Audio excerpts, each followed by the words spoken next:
I'm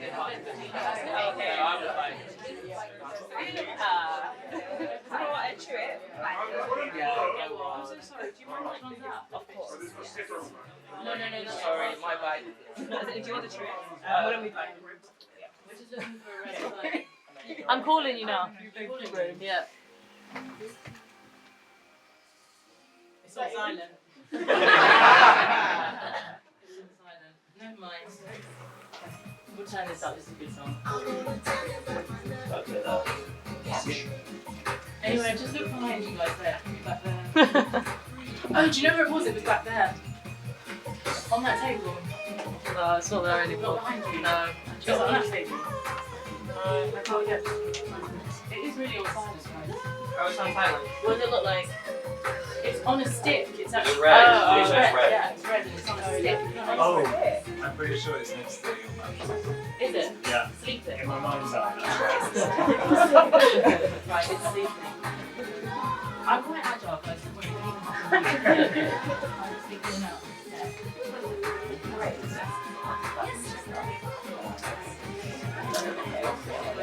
Right, welcome everybody to the call centre. Welcome, Jack. Let's clap for Jack.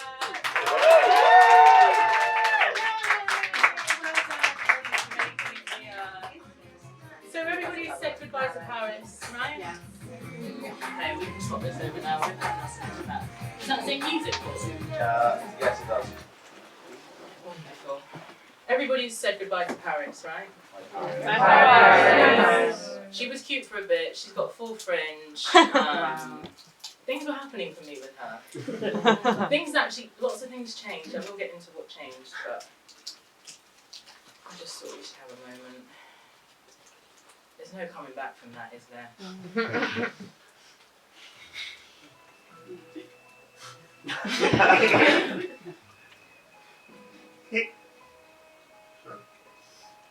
Oh, you're allowed to laugh. I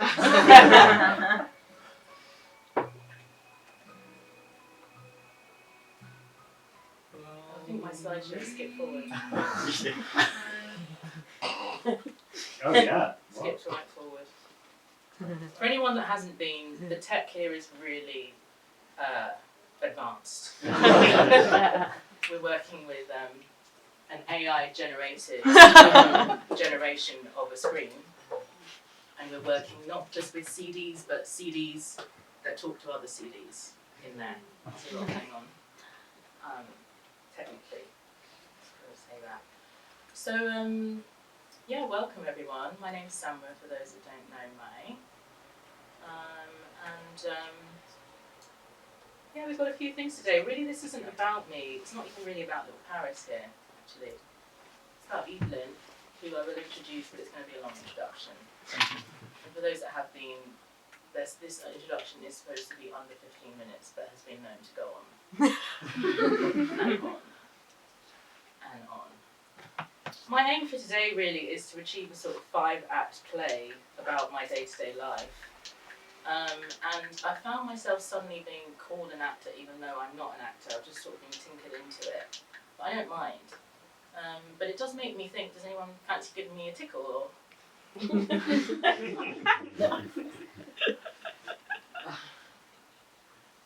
anyone want to give me a tickle? I'll come down. I get the tickle. Yeah! A sweaty tickle. Welcome to the call centre.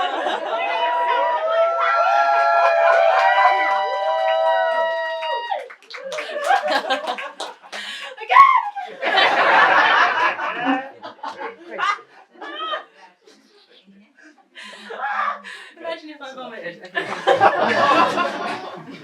Where's my trumpet? Oh, back here. Do you want it? It would have been great if I got everything where it needed to be, wouldn't it? Just pass over the trumpet. Thanks, guys.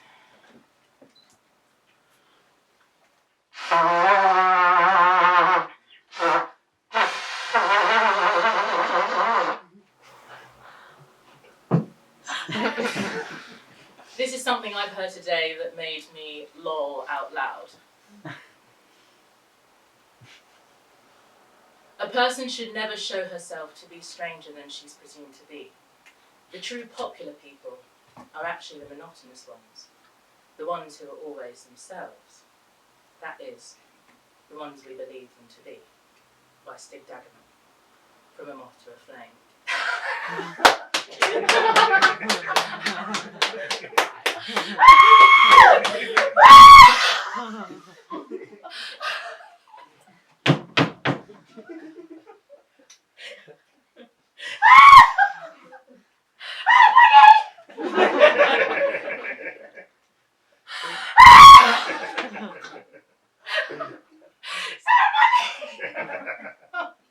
Oh God.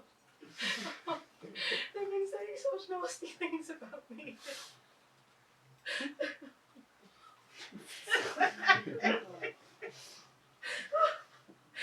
just don't understand. I love Tom. Okay, so that section is all about the things that have made me lol this week.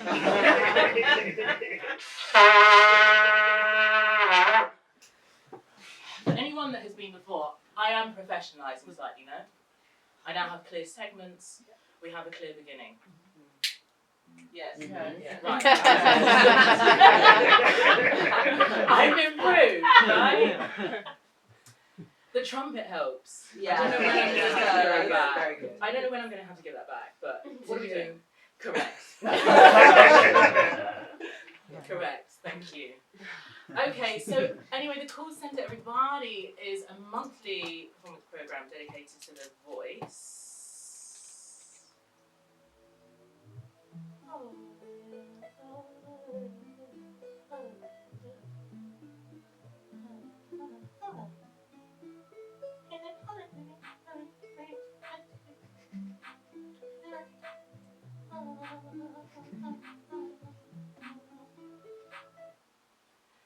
Sorry, so it's dedicated to the voice, and it's all.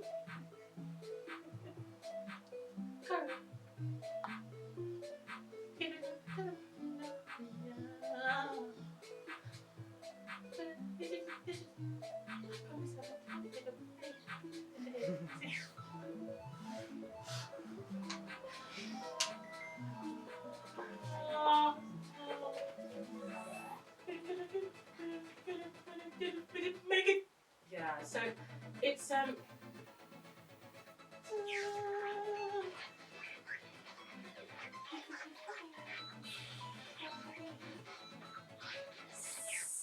I won't. Anyway, so it's what it's dedicated to is the voice and the unspeakable.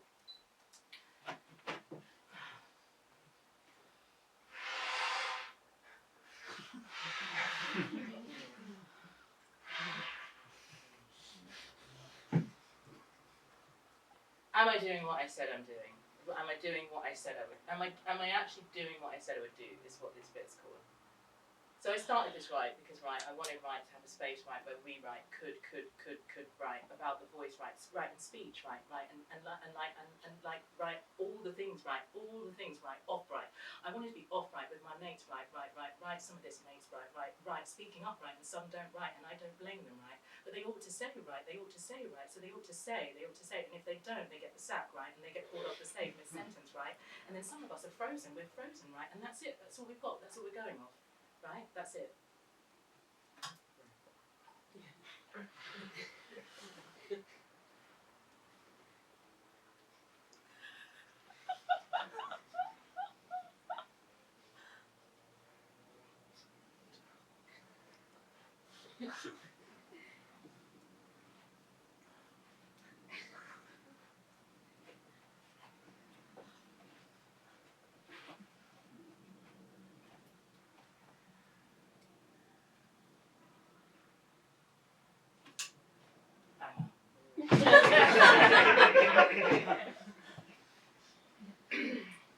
Anyway, just to recap for anyone that wasn't here last month, we had Ulysses Razzo, who presented this collection, Personal Life, who's not here, but we can still give a round of applause. Well,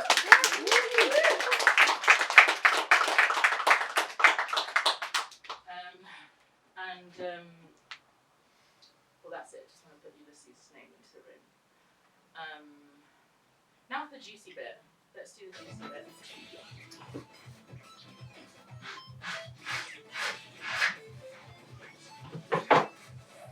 At some point next year, possibly just after my 30th birthday, I'm planning to go to Mali to find the Bamako clowns. I have several threads in mind, but I keep being interrupted by the voice of a Lekki man telling me that he's turned off the water for vulnerable people. The Mali clowns, why? Well, I have a vague thread in my mind. It has something to do with the son of Jean-Paul Sartre and his fascination with these clowns and the book he's written somewhere about them. There's also a thread about them going to the line between two warring tribes, tickling them and making sure that conflict suddenly decreases. Anyway, I still have the voice of this Lekki man that keeps interrupting me, this kind of crazy voice. It's like, I've turned off the electricity and the water for all the vulnerable people. It's distressing. Do you know what I mean? To have that keep coming into your head. Anyway, then my mum turns out, she turns around and says to me when I told her this, I was like, Mum, this keeps happening to me. She was like, you're lying, Samra. Stop lying. Anyway, finally, there's something about me finally automatically gripping my phone every time a pigeon walks past me. They're feisty, these pigeons, you know? Like, you know, they could be on the line by something, grab your phone or something. So I think, ooh, you're not taking my phone, you're not taking Paris. Of course. Anyway, and I overheard a gang of swallows the other day, just out there on Eastray, talking about how foxes will be domesticated and happy in 2026, and I'm like, whoa, that's right round the corner. I don't even have my snacks yet, so I don't even know, yeah. Anyway, they also said, stupid humans still ain't got it together. Fair enough. But, guys, I also had something on my mind about rage. And the experience of it and how I could possibly process rage when everything keeps making me so angry all the time. How am I meant to process it if I'm fucking angry all the time? Fuck. And then I think about the Middle Ages and how pissed off they must be, given that, you know, we've got teachers in primary school saying nothing happened in the Middle Ages, nothing happened. Medieval people, they did nothing. And I'm in the middle of a fucking walled city in Perugia thinking, well, I don't know if I could build this. I don't know if I could paint Jesus like that. So they must have been doing something. But my friend said to me the other day, she was like, what would you eat if you lived in the Middle Ages? I was like, I don't know, potato soup, tomato. She said, honey, they weren't here yet. No potatoes? No tomatoes? Even in Italy? Anyway, I just kind of went off my script there, but I have two performances in mind. One performance was the performance I'd do if my mum showed up. The other one is the one if she didn't. She's not here. So I'm going to do the one given that she didn't show up. Anyway, so not that anyone's asked about my clientele at the moment, my trade, who I'm dating, who's interested in me. I don't know if people think in these times. We go through seasons, don't we? Yeah, okay, people are nodding. We go through seasons, don't we? Sometimes different people fancy us. And at the moment, for me, it is black men between the ages of 27 and 29. Okay. That's my clientele. No, it's a 2-year gap. A big range. Sometimes it is right outside Clapham Station. I'm getting hollered at. Yo, mommy. You know, it's giving. Okay. Yeah. Different locations. Anyway, met this guy. I was going to talk about the armchair sort of psychology of it. It's not relating to my dad. But I'm not going to get into that. But what I will get into is, I did go on a date the other day with this guy called Courtney. Amazing, model-esque, looked wonderful, gorgeous. In this demographic, my trade, my clientele, right? Divine. Within the first few minutes, what did he say to me? He was like, we were talking about anger, and he was like, Paris is not okay. Paris probably could have been salvaged before today, but No, she couldn't have done. And what did he say? He was like, we're talking about how do you process anger, and he said to me, oh, well, I actually find it really annoying when I play football if someone tackles me, and then I don't get to be angry with them because they apologise too quickly. And I was thinking, oh, that's the same as like when I get like a 2% pay rise at work and I don't get to argue for 20%. Do you know what I mean? But in anger. I think it's that. I totally understood what he was saying. Then he also was saying to me that he was like, oh, I have a 6-year-old. I was like, that. The first thing that came out of my mouth was, I had an abortion once. But what I was trying to what I was actually trying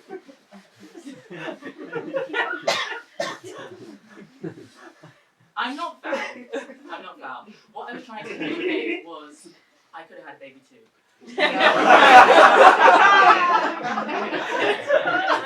I was trying to connect,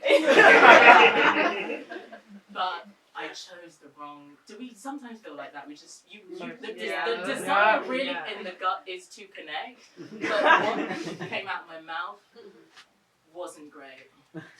And then he looked me dead in the eye and he said, no, you didn't, Samra. You're lying. No, you didn't. You're lying. Yeah, he said that. So then I thought back to the day that this actually happened.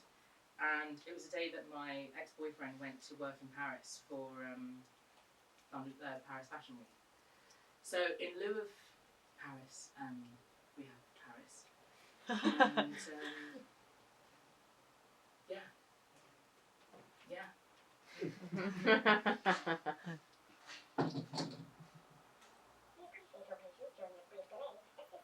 No, not that bit. No. That is good, that bit. No. Back a bit. No, back a bit more. I want it to be loud as well. Where's the scary music?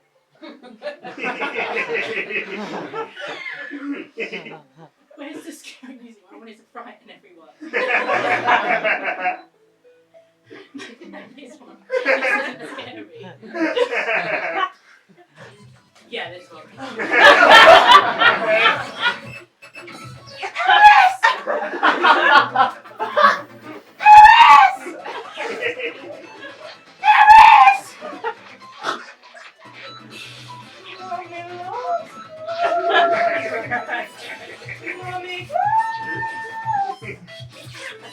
Mommy will always love you. Mommy will always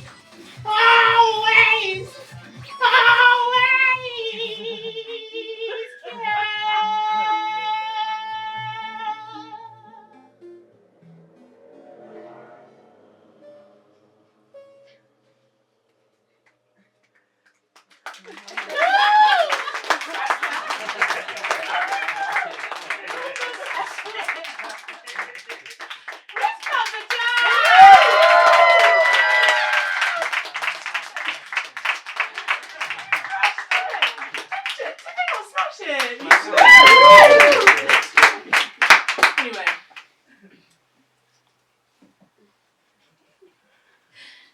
Thank you. Right, we want this on the top. We specifically want this on the top.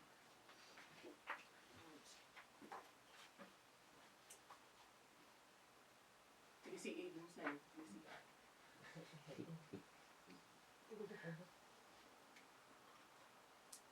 I read this last year, best thing I read last year. Get yourself a copy. The stickies are here. The publishers, I mean. Sticky fingers. Get yourself a copy. Get in bed. Get your sheets really dirty. From reading. Anyway, enough about me. My time's up.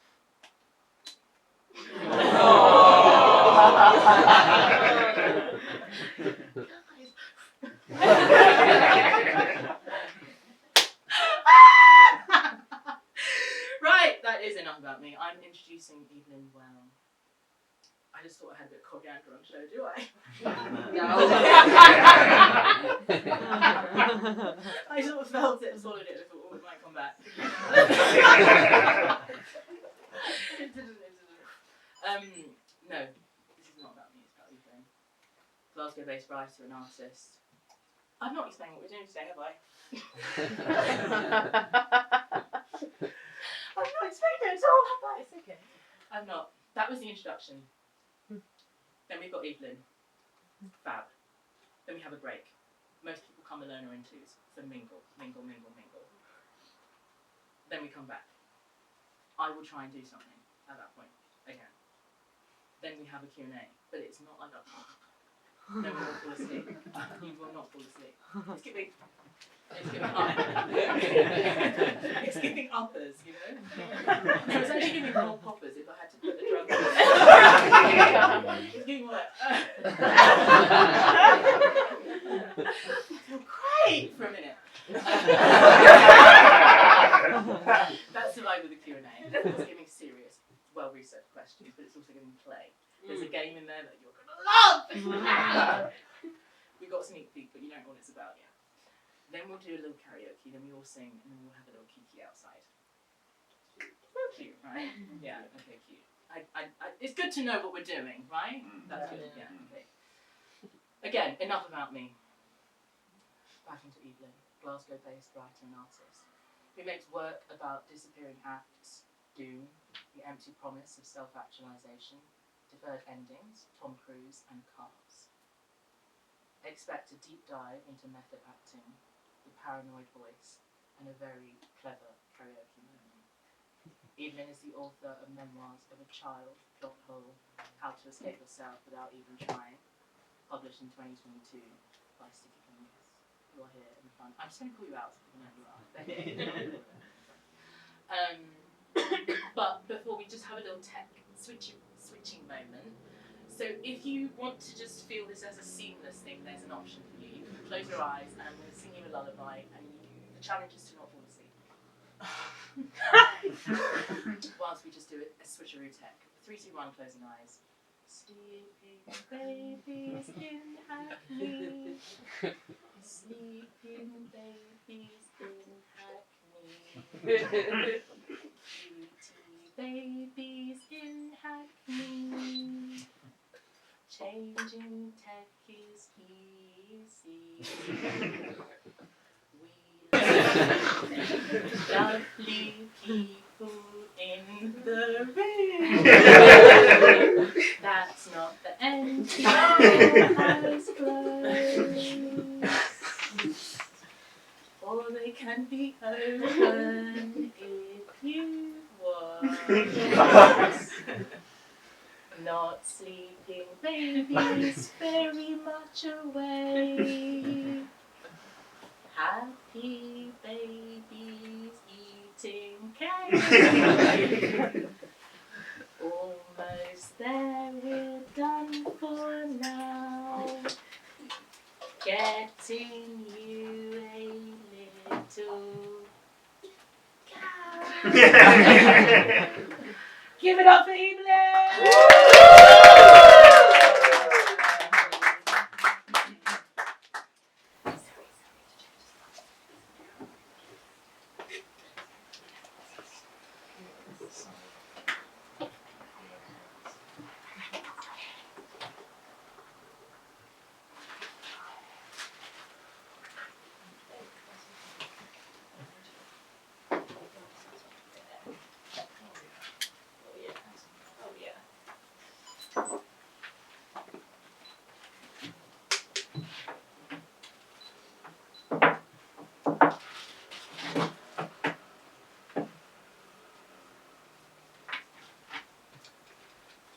Okay, so thank you all for coming. I'm gonna use this to pitch you all a film idea, if that's okay. I hope some of you maybe have a bit of investment money, maybe make this thing, get this thing off the ground. So I'm gonna set the scene to start off with. So yeah, I I think you'll really like it, but it might take a bit to kind of to get into it. So picture this. So it opens, fade up, a taxi, yellow taxi drives into shot. Right, close up on some eyes. They are the drivers, but you don't know that, right? You just see that, but you know that because it's a film, so you know that. So it's close up on the eyes, and they're being lit by the brake lights. There's lights in front of cars, so they're changing brake lights. So it's red, dramatic. You've got the yellow, you've got the red, close up on the eyes. It's also raining. You can hear in the soundtrack rain. There's some lovely jazz happening, and then surprise. So it's Taxi Driver, but it's not Taxi Driver. it's not Scorsese's Taxi Driver. It's Taxi Driver 2, the remake. It's better than Scorsese's Taxi Driver. It's better because it's written by a real taxi driver, and it's also better because the thing that Taxi Driver was missing really was the fact that the cars are not characters. Right? The cars are not characters, and I think that was a missed. Old Marty didn't quite understand that would sell really well with a younger market. Cars did really. Disney, that film, Disney Pixar Cars, everyone. Yeah. That did really well with big box office success, and so big they had Cars 2, and they had planes, and they had planes too. And they think they might have even had a Cars 3. They might have had a Cars 3. Anyway, but it did really well. So I'm thinking that what could really lift this project off the ground is that there's the cars are characters, but they're not animated, so it's not like Disney Pixar's Cars. It's how it's not like Taxi Driver, because the cars are not animated. They're played by real actors. And so I've got a few ideas already of who I and I think I could get I think I could talk to them. I think I could get them. So Al Pacino would be the cab, and Daniel Day-Lewis would be the driver. And I think it's really important for these two actors. Partly because Al Pacino he couldn't do the accent, but so the two of them, but together, I think they'd be really, really powerful on screen. And part of the reason for casting both of them is they're both method actors, so they would really apply themselves to the role. And then I think this film, it needs a lot of commitment to sell it. I think it really relies on the power of film and on the power of actors to bring that vision to life. So the reason why Al Pacino, I think, particularly would be really good. So to give some information about Al Pacino, he's trained with Lee Strasberg at the Actors Studio in New York. So he is a proper method actor. So he trained with the greats, and he brings that style to his performances. So the point of method acting is that I guess you could say it's mechanistic, really. So you draw on your past experiences. You think about what you've done in your past, maybe yesterday or when you were a child or something like that. And you think about that, and you think about how that made you feel. But then when you're actually acting, you're not thinking about that. You're thinking about that as a character. So it's really instinctual. So anything that reminds you that you're acting is really not what you don't want that as a method actor. You don't want to think you're acting. It's like instinctual, mechanistic. So I think that's also why it works well for Cars.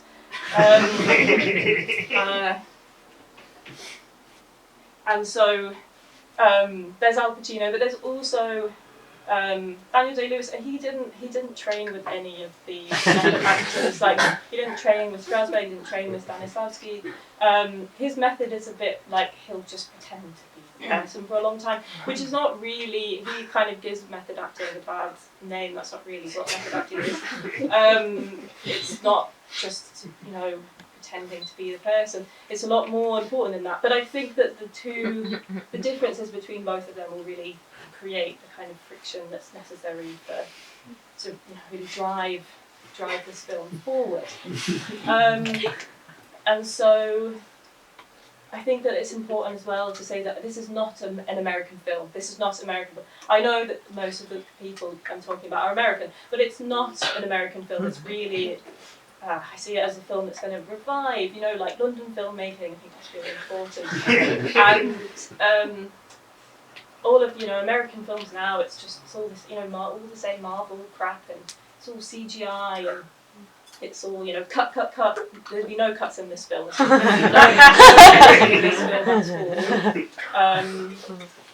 think that's not the essence of film. And so, I think I think the best way to describe it is it's kind of like Mike Leigh, that film Naked with David Thewlis. It's like Mike Leigh meets Disney. Is really what I would say. Obviously with Taxi Driver in there as well. But I think as the kind of emotional core of that, that's probably how I would describe it. So to kind of heighten this pitch a bit, I thought I'd also give you a bit of a demonstration of what I had in mind for Al, so you could sort of also, you can imagine, what it would be like. And yeah, so just because I think what's important about method acting is it's also about it's about feeling, really. They're obviously they are acting, but it's also about that kind of instinctual embodied sensation, and I think a big part of that is costume. And like to really understand how, Al Pacino, he's not been a car, he's not been a car in his life, so he doesn't really have that much to draw on. But I think getting him into the feeling of what it is like to be a car, I think that will be helpful for him to have something concrete to draw on, because that's where he's going to take his sort of inspiration from, really. So.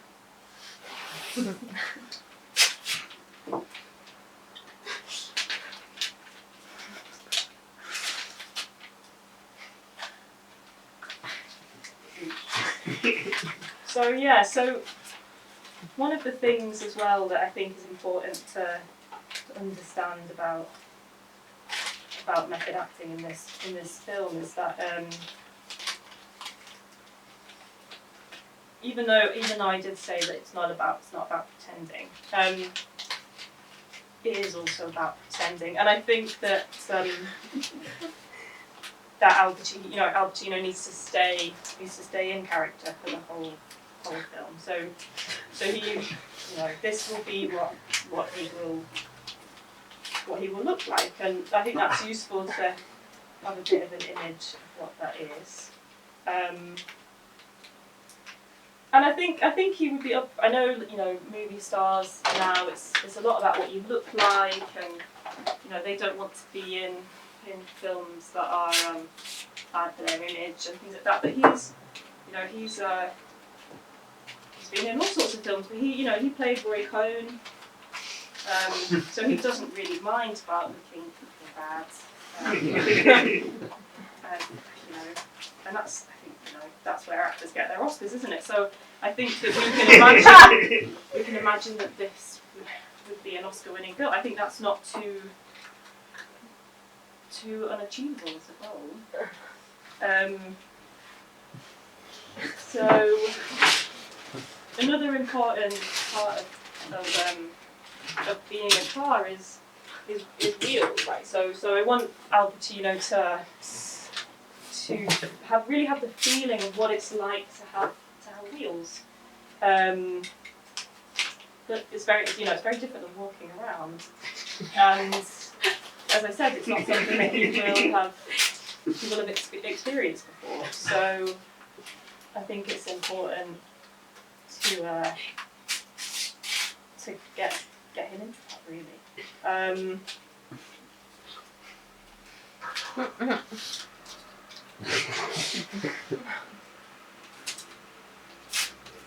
Obviously, this is the low tech version of what the studio will be able to afford to do. But if you think an art house film is better, then I do think that that we can go for it. It's a conversation at the end of the day.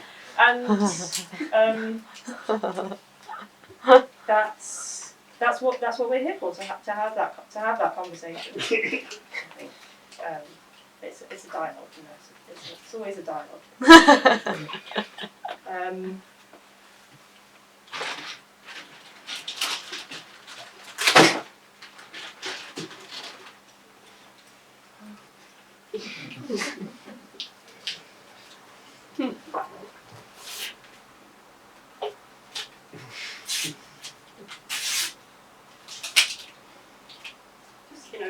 Talk amongst yourselves, guys. No,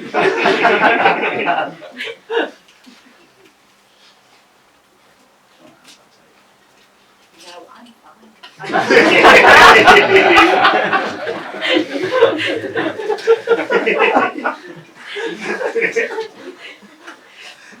Thank you so much. But no, I'm good. Thank you.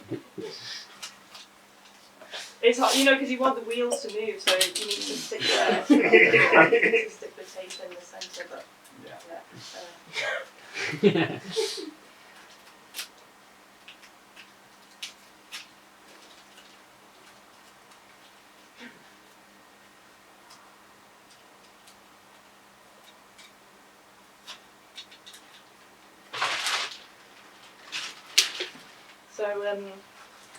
So yeah, there's not a lot of space actually. I was going to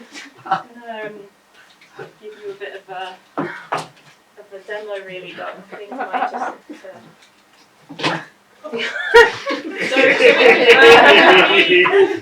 It would be like, I mean, obviously it would be faster. It would be sped up, but we could do that in post. That's not a problem. Is it? So it would be a bit like. So it would be a bit. That's sort of motion.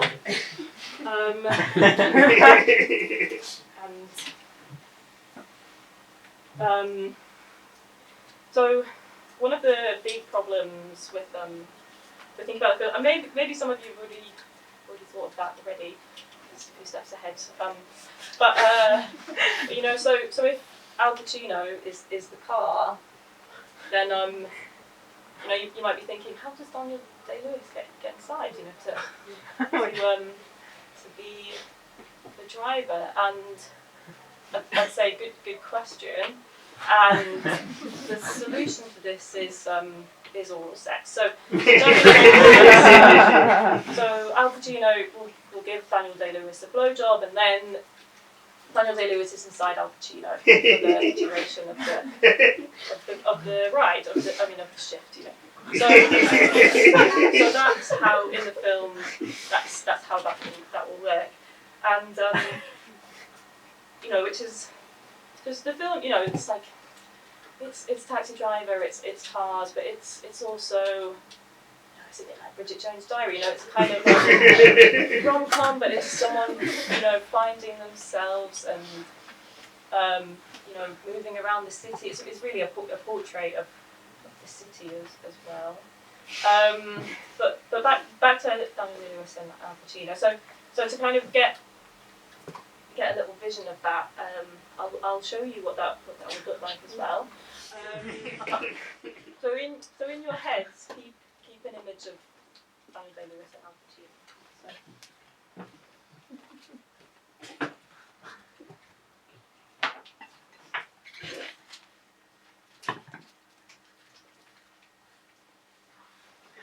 So yeah, Al Pacino, right? Okay, so this is Al Pacino. Okay, so Daniel Day-Lewis is starting his shift. He's starting his shift, so.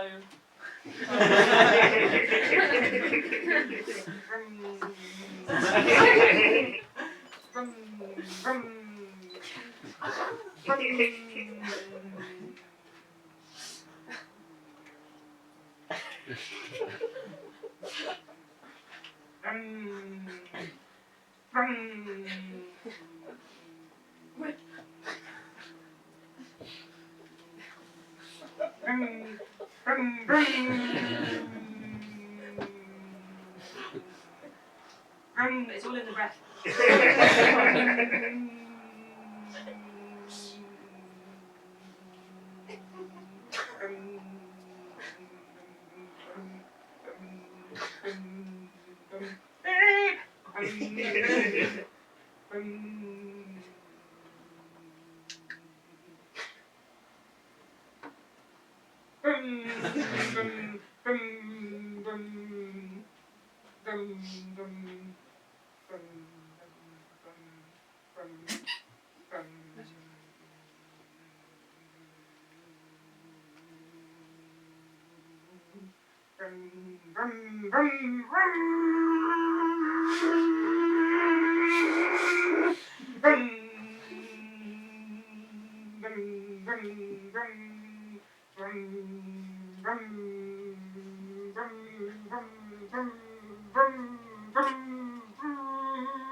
So yeah, so that's the kind of that's the kind of idea of what it would look like. And as well as being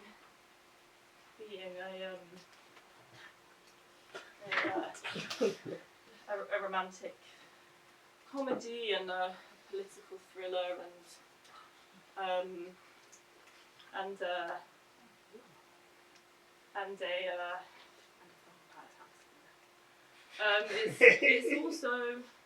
it's also a sad film. I think it has to have that emotional waves, and you know, and it ends with death really, but like you know, like all things, but before that point, before death, there's moments of vulnerability and openness, and that's kind of what the film's also about, is this kind of buddy comedy relationship between Al Pacino and Daniel Day-Lewis, and you know, it's a bit like Bill and Ted's Excellent Adventure, like that as well. So there's different avenues of pitching it, I think. But an important part of that openness. I'm going to just get that bucket that's there. Thank you so much.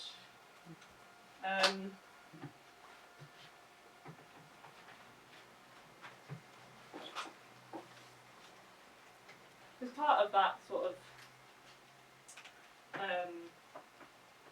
vulnerability is you know, we all have bodies. Well, Al Pacino has a car body, but in the film that's really important as a device, because it's a way of thinking about bigger things like what is reality and what does it mean to be in a relationship with someone who drives you around.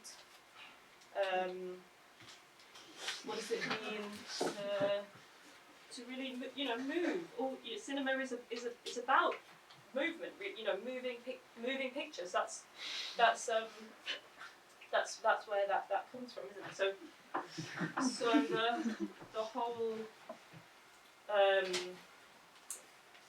the whole idea really is that there's this kind of, you know, physical motion in the film, but also a kind of inner journey. You know, there's an outer journey, you know, but also an inner journey that's taken.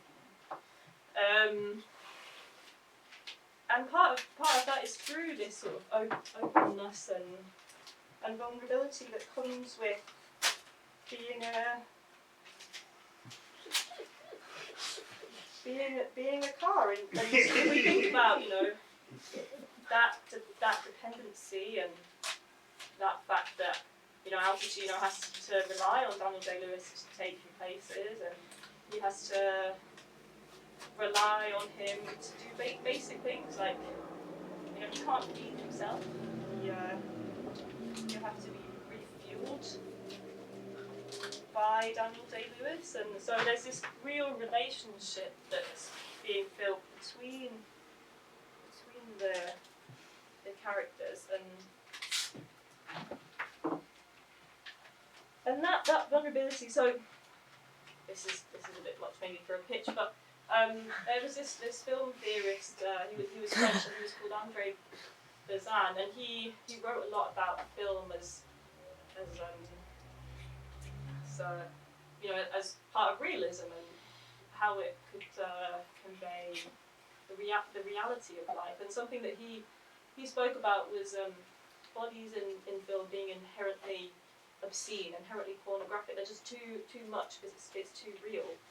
And so this film is not a porn film, but it draws a lot on that kind of era of cinema, and there's something in that kind of obscenity, I think, of cars and fuel, and